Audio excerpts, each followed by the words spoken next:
Om Namo Bhagavate Ramakrishnaya.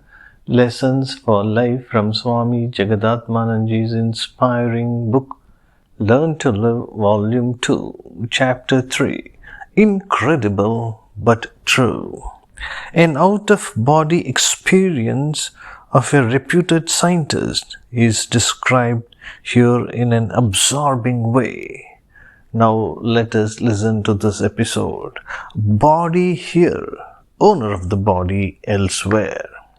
It cannot be denied that even real extrasensory perception or out-of-body experience is dismissed by many as hallucination, or at best as a vivid form of dream. Psychiatrists and so-called intellectuals have been trying to explain extrasensory perception in these terms for many years.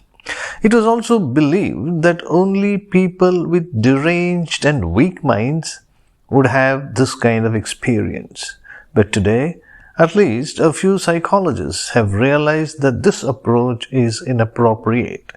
The investigations of the Department of Transpersonal Psychology in America have given enough details about this in their papers.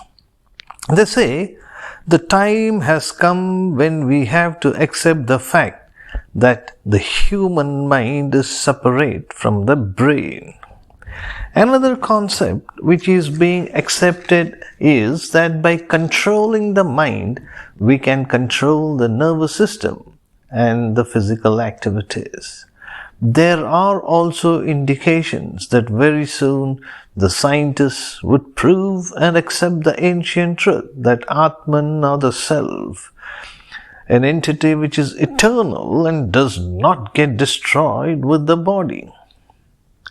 Stuart Twemlow, head of the Department of Psychiatry, Veterans Hospital, NASA in Topeka, says, "Scientists should get this transpersonal experience themselves." Twemlow convinced himself of this truth with the results of many experiments. His words are based on his own experience. Here is one experience of his. Twemlow was once seated in a well-equipped cell in the Ashton Laboratory of Kentucky. His brain was stimulated with ultrasound waves. He describes his transpersonal experience like this: "I could clearly see the mind separating itself from the body. In the same state, I moved fast in a dark tunnel. In a few moments, I was in my house in Topeka. You should not forget that my house is about 40 kilometers from the laboratory. I saw my wife going to the kitchen in order to drink water. She then returned to her bedroom. It was about 9:30 p.m. I stood a few minutes by her side and then went to the mirror and tried to see my own image. But I could not see any image. In a few minutes I was aware that my soul had again entered the body." I had not mentioned any of these things to my wife. She had no belief in such extrasensory experiences. Later, when I went home, she reported this on her own. "The other day, when you were away in Kentucky," his wife said, "I went to the kitchen at about 9:30 p.m. and when I was returning to the bedroom, a shadow seemed to approach me, and for a while it stopped near the mirror and then disappeared." With this evidence and the results of many other experiments, Twemlow has started speaking directly and boldly about the existence of soul, or Atman, or Self.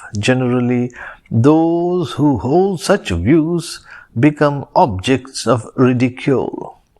In a country with an excessive scientific obsession, this is indeed a bold step. Still, Twemlow says cautiously, It is logical to support the view that life can exist outside the body. Om Shanti Shanti Shanti. Hari Om Tat Sat. Shri Ramakrishna Arpanamastu.